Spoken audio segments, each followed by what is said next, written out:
I've realized that I've never really talked about Marvel Studios before on my channel before, so I'm just going to get this right up ahead before I get to the rest of the review. I like most of these movies. I have been watching these scenes since I was 6 years old. I was that age when the first Iron Man came out and The Incredible Hulk, and I've seen basically almost every single Marvel movie in theaters. I've missed a couple of movies over the years, but I've just about seen everything the universe has to offer. The only film I haven't seen is Miss Marvel and most of the TV shows. Ever since Endgame, Marvel Studios has been called, well, mid. The movies haven't been nearly as successful. They've been kind of up and down in terms of quality, with them being more down than up. And interest in these movies have kind of waned over the year. This studio is no longer the cinematic juggernaut that it was back in the 2010s. And now in 2025, they just kind of feel perfunctory.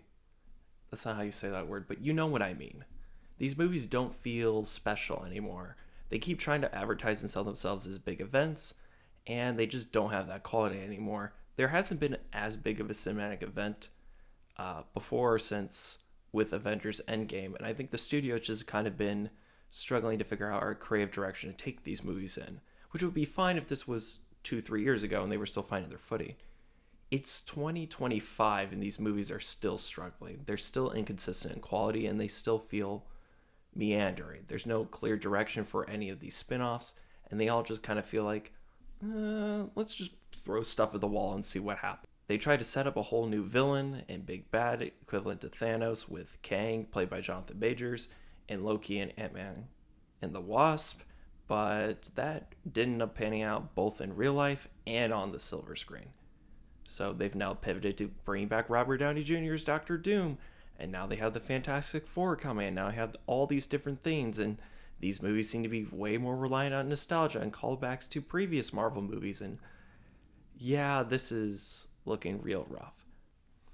So with all that being said about the Marvel Universe itself, I wasn't really all that excited for this particular movie. This film has been plagued with so many production problems and delays and reshoots and so many tiny things behind the scenes that it's hard to struggle with. For one, original actor for one of the characters, William Hurt, passed away before productions, having to be recast. There was also the issue of the film being reshot multiple times by the studio, and multiple rumors and reports of test screenings going poorly. And these reshoots could extend from removing entire characters, adding back in Giancarlo Esposito, or just completely changing the first act of the movie. It's all over the place, and right as the film was releasing, there was an entire Vulture article from one of the technical crew members on the team, basically outlining several of the film's production issues and explaining that the whole production was kind of one big mess. Oh, and the director of this film, though a talented TV and indie director by his own standards, most notable film prior to this was The Cloverfield Paradox. So I kind of went into this movie with about the lowest of low expectations for it, and not really expecting all that much. Because of all the production problems and reshoots and the reviews and everything going into it, I just wasn't really looking forward to this one all that much. And my overall feeling on the film is ultimately that it's not the worst Marvel movie ever made, but it's, when looking at it in the greater context compared to all the other movies, I kind of think this is one of their worst films, and it's kind of a mess. This whole movie just kind of ends up feeling pedestrian. It feels like a filler movie. It feels like a movie that exists solely to set up Sam Wilson as Captain America outside of the Marvel TV shows like Falcon and Winter Soldier.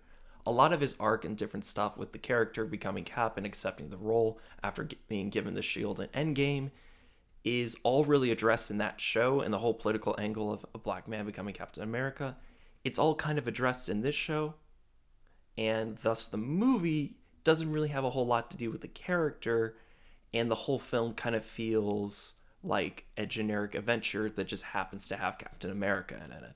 That being said, I still like Anthony Mackie, and I still like Isaiah Bradley and a lot of these different characters from that show, but they don't really feel like they have much agency in the plot. The whole movie itself doesn't really feel like a Captain America movie, but more so like a Incredible Hulk sequel that just happens to star Captain America. And thus you get this weird narrative imbalance of trying to give Sam's character enough reason to be invested in the plot and to give him stakes, spending a lot of time just developing plot points and characters from a movie from 17 years ago, one of the first movies in this universe that most people either don't remember, haven't seen in a decade, or don't even really like that much. It's just bizarre that they thought this was the right direction to take this story and this character. I like a lot of the ideas individually, but as a whole film and the way they combine everything together, it just kind of feels pedestrian and rather kind of pointless. If this was a Hulk movie or sequel to The Incredible Hulk starring Mark Ruffalo, I could kind of get behind a lot of these different narrative elements and ideas. But because it doesn't star the Hulk, and because it stars Sam Wilson as Captain America, it feels like we're in two different movies. One of which is a solo outing for Sam, involving Zaya Bradley and political conspiracy, and the other feels like an actual sequel to The Incredible Hulk, but one they can't make because of legal reasons with Universal. You can look that up online. I'm not going to explain that here.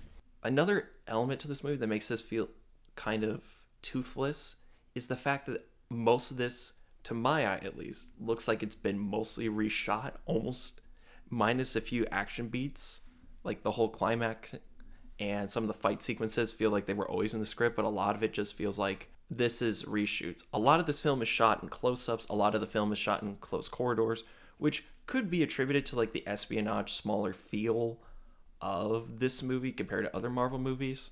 But when you compare it to something like, say, Captain America and the Winter Soldier, there's just such a lack of polish and a lack of production value and a lack of scale, even for something that's supposed to be on a smaller scale.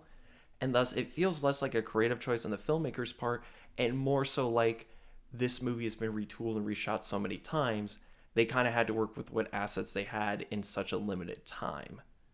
For example, Giancarlo Esposito, hello, my name is Giancarlo Esposito.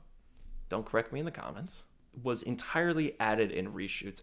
Giancarlo Esposito maybe has 3 major action set pieces in this movie, or not set pieces, but rather scenes in this movie where he pops in, he disappears for 20 minutes, he pops in, he disappears for 20 minutes, and then he pops in again, and then he's gone for the rest of the movie, and we don't talk to him anymore. It really feels like he is detached from everything else going on in the movie, because in the original film, they had entirely different villains that Sam was going to face at the beginning of the film, and they just got removed for whatever reason. Even the fight sequences when Sam is chasing down Giancarlo and his gang of the Serpent Society, which in the comics is something completely different, and in this movie, it's just mostly the Serpent Society in name only. Again, I think that is a product of how much this movie's been reshot and retooled. Another thing that stands out in this movie, if you're a continuity guy like me, is that Isaiah Bradley's hair, who, by the way, love that actor. He was in Dr. Sleep and a bunch of other Mike Flanagan projects. His name slips me, but I'll put it somewhere on screen. I don't know where I'm going to edit this in, so I'm just looking all over the place. Okay, I guess we put it there. He's terrific in this movie, even if his role is kind of wasted. But sometimes you'll go from scenes where he has like scraggly white, longer hair to like shorter gray hair. And it won't be like, oh, he's in prison and he has the white hair and then he's in the White House and he has the gray hair. No. I mean, like there's a scene that takes place in limo where they're driving to the White House and he's got the scraggly white hair. And then we get to the White House and his hair is completely different in the next shot. So clearly all that stuff is reshot. And not only that, it feels like the entire first act of this movie has been reshot, not only to add in Giancarlo, but to also kind of fill in the audience on both what happens in Falcon and Winter Soldier, what happened in The Incredible Hulk, because this movie requires a lot of different homework to understand it. You have to have seen all the Avengers movies, all the Cap movies, Falcon and Winter Soldier, and The Incredible Hulk, just to even get a basic understanding of what's going on. And even though the movie has a lot of exposition to explain and fill in these gaps, it doesn't really ever do anything to make you care, and it doesn't really work unless you've seen those movies, which I have nostalgia for that Incredible Hulk movie, so I'm quite fond of that, and I'll get to that in a minute, but yeah, it's definitely very strange. Another element to the reshoots that's also very weird is the fact that I think they might have cut out anything that was like provocative and different, because this movie is a film starring Captain America, who is played by Anthony Mackie, a black man, fighting the President of the United States of America. And even though the film alludes to greater themes of political espionage and treaties and war, it has next to nothing to really say politically. Again, movie where Captain America fights the president in the climax. You don't want to throw in just even a little bit of something that might be in the least bit political. Like, I'm not expecting great like deep political commentary, but just something. And what the movie does have that is political is not cool. And yeah, I imagine quite a bit of the reshoots was retooling that character so they didn't have to address any of that very uncomfortable stuff, which honestly should never have been in the movie to begin with. But it's there. And for anyone asking, my ticket was free. I had a voucher thing that was given to me as a gift on my birthday, so I did not pay a single cent to this movie. So my conscience is clear when it comes to that certain aspect of the movie. So yeah, I don't really have a lot of nice things to say about this movie. It just feels like typical modern Marvel movie. It's reshot, retooled to death, incomplete effects, incomplete green screen, all the different stuff, all the different things you expect from one of the lesser Marvel movies. It's all here. And this time around, it feels much more messy, much more studio controlled, and much more hands-on in terms of the creative aspect. There's no bite, there's no tooth, there's no edge or sauce, and it barely has any jokes. This movie is itself really, really seriously, and it all feels awkward and strange. And it's like, at least in something like Thor: Love and Thunder, even if it's not great, it has enough of a sense of humor itself that you can enjoy it as like a campy, fun movie. This movie doesn't even have that aspect. These movies have quippy, basic humor, but that at least gives it some levity. This movie barely has any levity. So you might be asking yourselves, this sounds like the worst Marvel movie ever, which it's not. There are a couple things I like about this movie that I've been kind of teasing for a little bit, so I'll actually explain and elaborate on them now. First off, for anyone who knows my taste in movies or some of the posters behind me, it's Harrison Ford. In my copious research, the internet, as you know, is always true. Did Batman ever come up? Tim Burton had said that you were on the list to play Batman way back when. Oh, I'm sorry. Oh, no. It never got to you. It's okay. I could have had a career. Well, it's quite sad that William Hurt didn't really get to play the Red Hulk and get to the stage of his character, because this feels like a proper finale for that actor and that character. Harrison Ford does a really terrific job. Even when Harrison Ford is in big studio science fiction superhero projects that deep down he might despise or not really care for, because, well, the dude's in his 80s, and even back in the 70s he was crap talking Star Wars, and honestly still does. He is giving 110% to this character, and for as underwritten as Sam is in this movie as a character, the trade-off is that General Ross kind of ends up becoming the protagonist of the movie, and he gets the best arc and the best character development, which is bizarre for a Captain America movie. But again, looking at this from the perspective of this is a sequel to the Incredible Hulk movie, it kind of works. He is really compelling, he's really fun, and the build-up and transformation to him becoming the Red Hulk, even though it sucks it was spoiled in the trailers, like if that was a surprise that they didn't put in any of the marketing, I think people would be way more on board with this movie. It's still really fun, and Harrison does really sell it, and yeah, there is something fun about seeing a giant CGI monster of Harrison Ford. It's fun. It's fun, it's pulpy, and the movies themselves have always seemed to stray away from the rage out Hulk sequences, like a Hulk transformation, really. Like, we haven't gotten one of those probably since, like, Avengers Age of Ultron. Like, where you actually get to see the Hulk turn into the Hulk. And to see that with Harrison Ford, of all actors, is really fun. Another aspect of this movie that I really like is Tim Blake Nelson as the leader. Tim Blake Nelson has been probably one of our most underrated actors, beloved character actor. Really, you should watch him in interviews. He seems like just a really sweet guy who loves acting in theater and film, and he gets to finally play the leader in this, a setup that was established 17 years ago.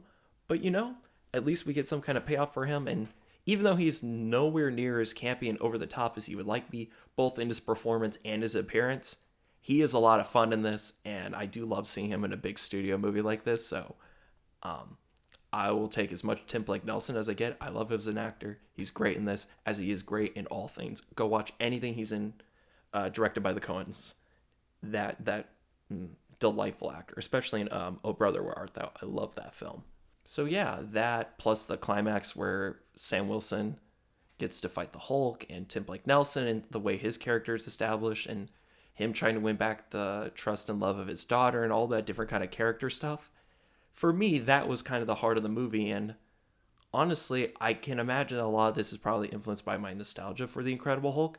I haven't seen it in great many years, but I do remember it being way more interesting and made than people give it credit for. I just have fond memories of it, and honestly, I just love the Hulk as a character, so anything that kind of reminds me of that kind of feel is fun. Like, as much as it's stupid that there are scenes in this movie in the year of our Lord 2025 where there's like military men trying to shoot the Hulk with machine guns, even though God knows how many movies we're in now that they know this shouldn't work, there is something weirdly nostalgic about it. It's like, oh, I remember when these movies were dumb.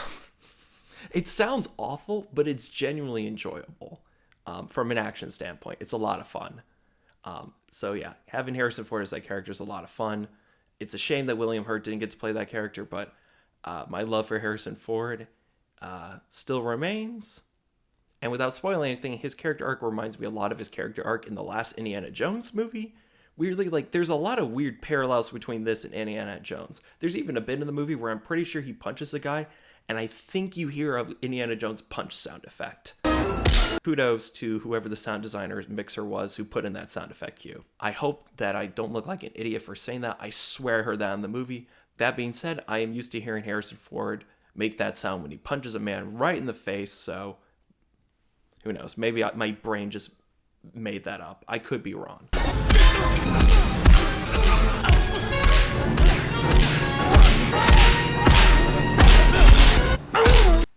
So overall, how do I ultimately feel about it? Still, well, kind of bad. It's not the worst thing I've ever seen. It's not the worst Marvel Studios project, even if I do think it's one of their weaker efforts. My hope is, going forward, judging by the trailers for Thunderbolts and Fantastic Four, they look much more polished, much more interesting, much more dynamic as films. And so I'm hoping that maybe if Marvel Studios is going to stick around for the foreseeable future, that it'll be more like what I think those movies might be as opposed to this. They're leaning way more into nostalgia now, and any projects that don't involve that element are either okay at best or just misfires. I love Anthony Mackie as an actor, but I'm just worried that they're not going to really give him the script and the story and the character that he really deserves to make his version of Captain America stand out compared to Chris Evans as Steve Rogers. I hope I'm wrong, but I don't know. And honestly, if, say, these next few movies don't pan out, it's okay for Marvel Studios to end. They had a great run.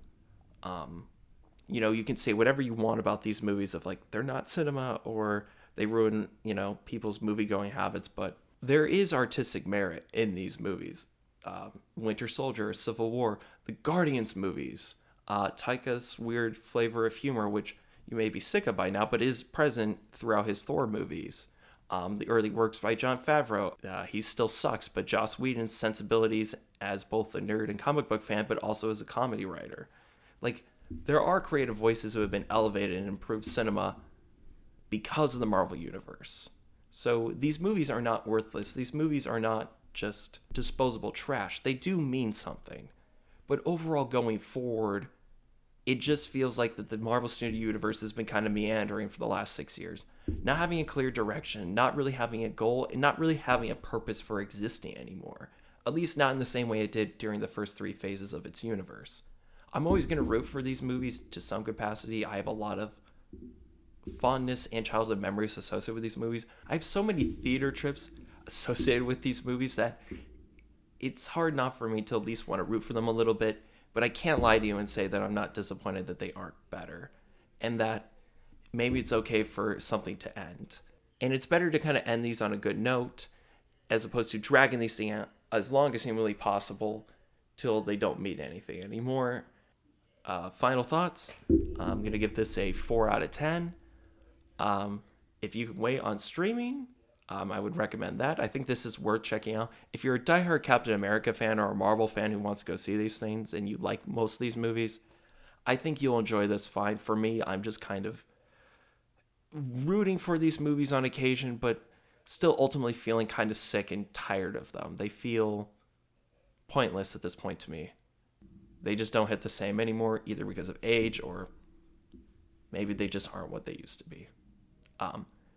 That being said, if they screw up Fantastic Four, I will cry. Goodbye.